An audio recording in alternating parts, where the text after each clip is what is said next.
500 tahun atau 5 abad dari semenjak zamannya Ubaidillah, tokoh dulu mereka, sampai dengan di abad 9 Hijriah, kalau di Masihkan abad 15, baru ada pencatatan sebagai keturunan daripada Ahmad Al-Muhajir, yang mana dalam data resmi Ahmad Al-Muhajir ini hanya berputra 3, Muhammad Ali Hussein.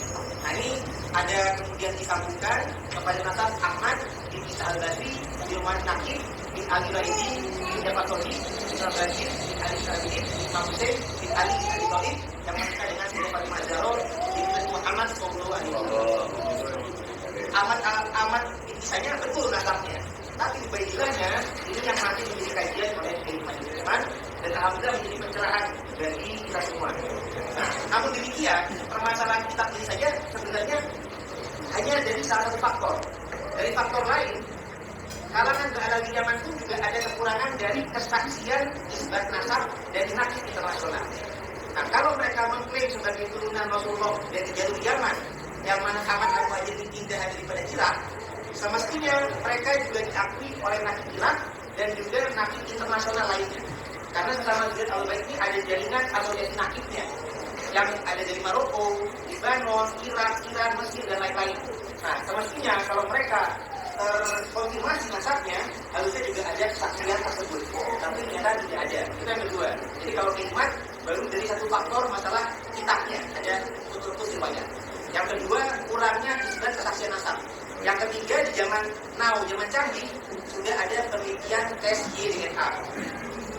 Jadi, apabila dalam data, kita misalkan ulama-ulama terdahulu itu, atau ulama internasional, mengedepankan Google. Kalau anak Al-Muhajir ini, siapa tahu, nikah sendiri, punya anak yang belum tercatat, bisa saja kan, jadi komunisme itu. Maka kemudian haruslah dites DNA, untuk membandingkan genetik daripada zuriat Nabi yang lain dengan zuriat Bahlawi Yaman.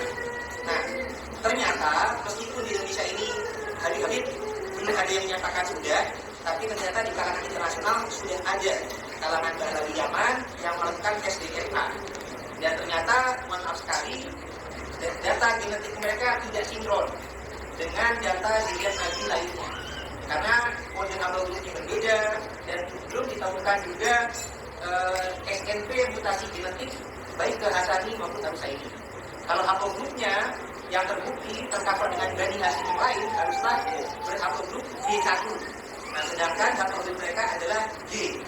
Nah, jadi ini ternyata mohon maaf sekali dari data jenis.dna.net itu malah terklasifikasi dalam kalangan keluarga keturunan Yahudi Askenazi dari Kaukasia.